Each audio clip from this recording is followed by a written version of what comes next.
Hi, I'm Mike. I'm Scott. And I'm Mark. We are your Screen Machine product support team, and here's another quick tip.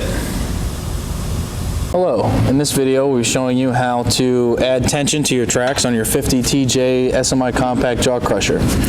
So in order to tension these tracks, if they lose tension or if you have to do any service work on them and you want to retension them, all you have to do is you'll need this track valve grease fitting that we ship with all of our machines.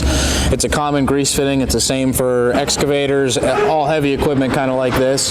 So you'll have this grease fitting here. What we've got is we've already got one attached to the end of our grease gun here to make it a little easier. You can either do that, or you can put a grease zerk in this and just put this over the valve in there and tension your track up. So we're going to take this plate off here. It's the same on either side. We're just using a 13mm wrench. So we're going to take those two bolts out. When you're tensioning your tracks here, all you're doing is pumping grease into it. So that whole wheel assembly there, when you pump grease in there, this extends the spring out and you're tensioning your tracks. So every pump that you put in there, you'll actually be able to see these tracks tension up if you're adding grease into it. So you'll take that plate off.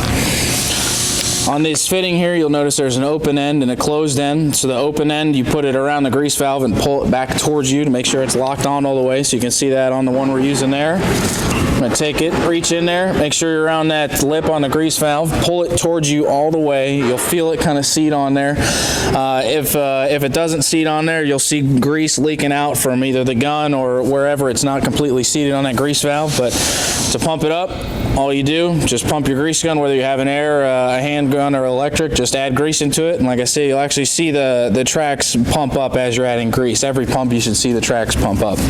So when you're done, just push it away from you, unseat it from the valve, take it out, take your cover plate, put it back on, and your tracks are properly tensioned.